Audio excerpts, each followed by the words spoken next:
Hello, America. My name is Casey Wells, and I'm an artist from Illinois, the land of Lincoln. And today is Lincoln's birthday. So I wanted to make a video to honor Abe Lincoln and his legacy, and to talk about local and international politics and economics, and to describe to you my point of view of how we are no longer what Abe described our government should be, which is a government of the people, by the people, for the people. I believe what Abe meant by that is what the Occupy movement described as the 99%. These are the people, not the 1%. But most of us know now that the 1% are in control of our government. And I want to tell you in detail what I've learned about who I think the 1% is. For a long time, these people have gone faceless. A lot of people call them the 1%, or the Illuminati, or so on. Many names, mostly leaving them faceless. And I want to put a face to them today. It's the Rockefeller family. And it is their immense wealth that has corrupted our government, polluted our planet through their business practices, and virtually taking this world hostage for their large benefit and for our detriment in many ways. So, my story begins here in Lexington, Illinois. Right across the street from my house is a train depot that was moved there, I believe, in the 70s. Before, it was down the street a couple blocks at the train tracks. When Abe Lincoln was on his campaign trail, he stopped in Lexington, Illinois, and gave a speech off the back end of the train at the depot. About 100 years later or more, Charlie Cook buys the train depot, and he started a gift shop inside of it. Years later, he started an auction house, and our mayor, John Moore, went there several times and had conversations with Charlie, and Charlie and I became close. And Charlie shared a story with me that John shared with him, and he gave me a quote I will never forget. John Moore told Charlie Cook, from what Charlie tells me, he said to him, "I've got the money men, and the money men are going to develop this town whether this town likes it or not." And from what I've seen, that is exactly true. That is exactly what's happening. There are so many examples, from our sewer project to this works company coming in here to Dollar General down the road to BP being supported. Now we got these wind farms coming in so close to town.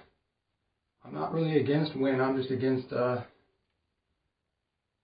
constant development by the money men. Constant. They're constantly coming in here, imposing their will on our communities, and not giving our communities any right say in how our communities are being developed. This is not right. This is not the way it's supposed to be. This is not economic development. Well, it is, but only for the top, a select few. And they have implemented since the year 2000 very effectively what they call the New World Order. And what exactly is the New World Order? I want to describe to you, and how since the year 2000, the rich have gotten richer and the poor have gotten poorer in a way like never before. And they have done this through their family philanthropies, which they made their tremendous wealth through grandfathers' investments and monopoly in Standard Oil. And so with that money, they started these philanthropies, which have had great influence over the direction and formation of this country. Most specifically, the one I want to talk about is the Rockefeller Brothers Fund. Although they have the Rockefeller Foundation, the Rockefeller Philanthropy Advisors, now the David Rockefeller Fund, among many others.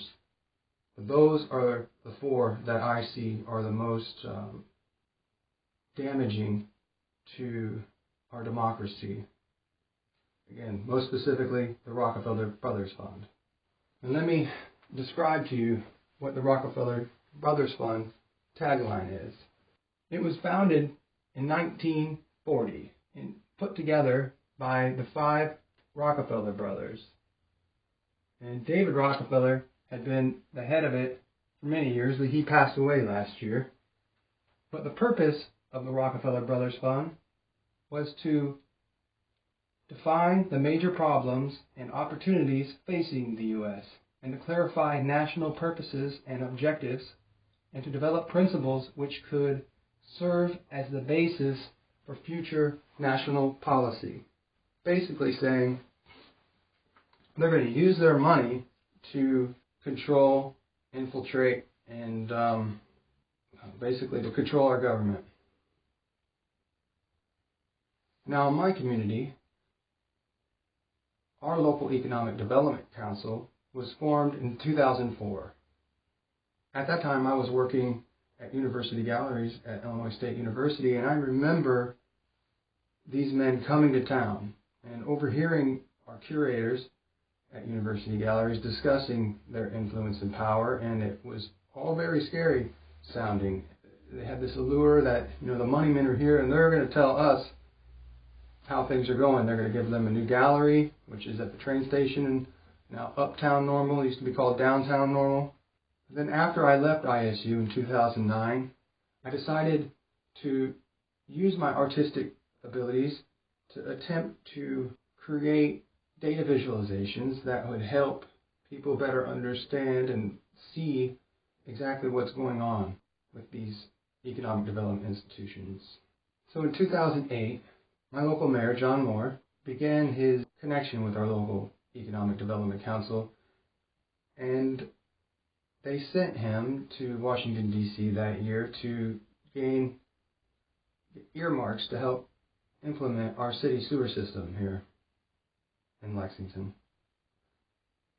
Now, our local Economic Development Council consists of 97 different corporations and about 45 members that are on the board of directors. And the men and women that are on the board of directors consist of about 10 or 11 local elected officials and about 30 or so CEOs of the major corporations in the Bloomington Normal area. Many of them are in banking, education, energy, and so on. Same types of businesses that the Rockefellers are heavily vested in. From 2011 to 2013, our mayor, John Moore, was on the board of directors for the EDC. In 2011, also, coincidentally, I went to City Hall to give what I called the Lexington Community Commons proposal. And in it, I described establishing a commons in our town. A building that would be like a tool library, a place where people could come and check out tools and bring them back, and potentially beyond that would be a community garden in the back and a community shed where people could maybe even work on projects. It would be just a place to gather and congregate and work on projects together and help provide shared resources to those in the community. And I remember when I went to our city office, the clerk at that time, Margaret Quinley, told me if I wanted the mayor's attention, I needed to go down to the Economic Development Council to give my proposal first. And if they liked my idea, he would like my idea too. I had no clue what I was getting myself into, but I began some very deep research into it, and in 2012, I went down to our local Economic Development Council and interviewed the CEO of the Economic Development Council of Bloomington Normal, Marty Vanagas. And I asked him a series of questions. One being, where do you get your stopping orders? And he told me they get their stopping orders, or he said prescription. We get our prescription from the International Economic Development Council. I also asked Marty if, because Bloomington, the city of Bloomington donates to the Economic Development Council, and so does the city of Normal and the city of Lexington and many other cities throughout McLean County. And I thought it only fair that Marty share some information with me about their internal system. I wanted to know how things worked, and I asked him for like the board member's handbook and so on. I wanted to know what the policy, what was going on. And he said they are a private organization. Although they take public money, they are not liable. They do not have to obey the Freedom of Information Act. They don't, since they're a private organization, they don't have to provide this information, even though many public officials are on the board of directors. And this seemed weird to me. How can public officials and these private CEOs, these CEOs of private organizations, get together and have conversations about the economic development agenda within our county without, doing so in secrecy? It seems pretty weird. It seemed like a conflict of interest. And that conflict of interest was further proven whenever our city sewer system was implemented, because that sewer system was largely funded through our TIF spending, our TIF district. TIF money. TIF money is our collective real estate tax money. So the real estate tax money that the city gets, then they use that money to start these development projects. And the first major development project that went on in our town was the establishment of our sewer system. And I can tell you, of those 97 different corporations that are a part of the EDC, the 5 that were hired to do the financing, the construction, the implementation, the design, and so on, all 5 were members of the Economic Development Council. And that struck me as just not fair. If this is a free market, if these men are getting together and the corporations that are invested in the Economic Development Council have a greater opportunity to get the government contracts, well, that's not fair to the smaller businesses or other businesses that are not invested in the Economic Development Council. It's sort of a way to funnel money back into the richest people's hands. And so what I'm trying to tell you is that with the Rockefeller Brothers Fund, they funded this PDF that was produced by the International Economic Development Council and the National League of Cities. Well, these two organizations got together in 2010 through Rockefeller funding and produced this PDF called The Role of Local Elected Officials in Economic Development. Now, this guide was based on the premise that local elected officials should and can participate in long-term economic development strategies that make sense for their community. When I say community, I believe they're saying like their community of the economic development community. Because if you look at their slogan at that time, it was that we are a leadership organization investing our community's assets to grow and improve our prosperity and quality of life. When they say our, I think they mean our as the group that's the investment group. Now, Marty Vandegas would not share any information with me about the Economic Development Council, but he did tell me that they get their stopping orders from the International Economic Development Council. Then I went home and got online and started doing research and found that the International Economic Development Council's board member handbook, and in it I found another alarming thing. Now let me read this to you. It's on page 56. Under duty of loyalty, by assuming office or accepting appointment, the IEDC director commits personal allegiance to the enterprise and acknowledges that the best interest of the council and its members must prevail over any individual interest of his own or those of any other party. It's just so frustrating. How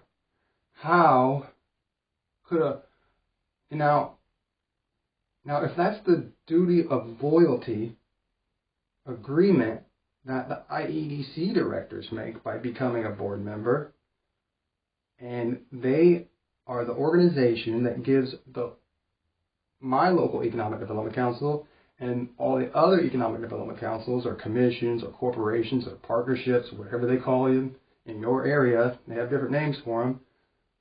Basically, they all are doing the same thing, which is helping the rich get richer and extracting money from our small communities and funneling it back their way.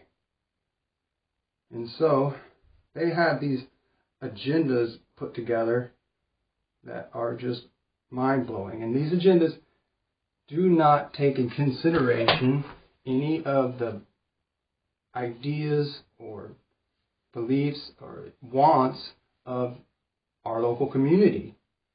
How can they take our real estate tax dollars and use it to fund redevelopment projects that they want? Why don't we get some say in how our real estate tax dollars are spent? This is a conflict of interests.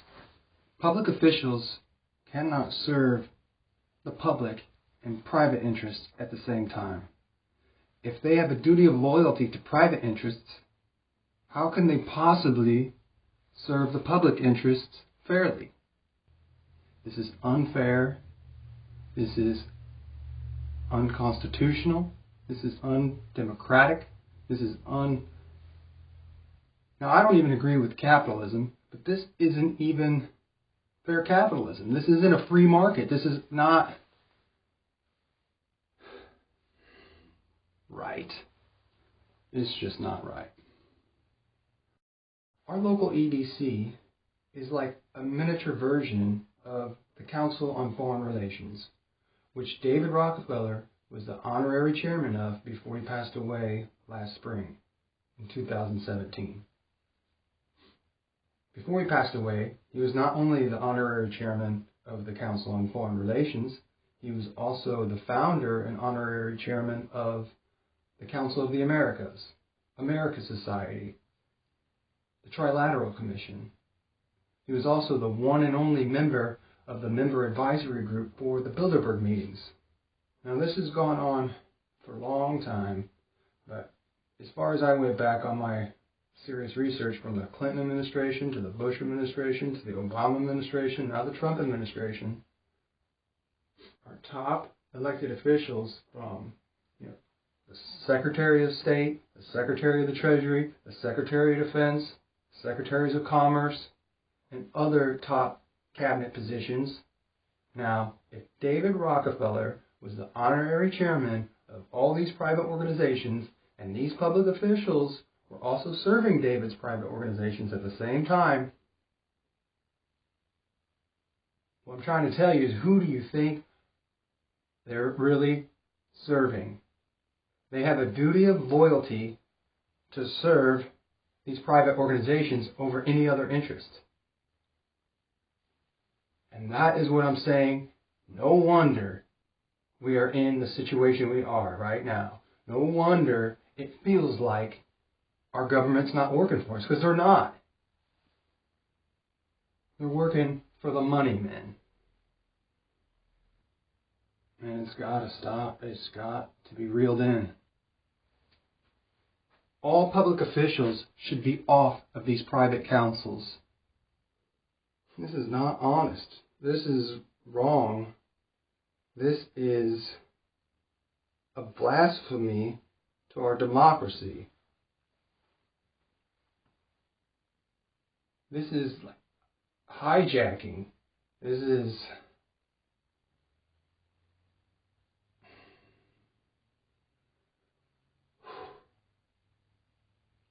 well, Honest Abe, I'm sorry, this world is not honest. And the rich and the Rockefellers have used their power and influence to completely corrupt our government for their personal gain. Why do we continue to let them do this? They must be stopped.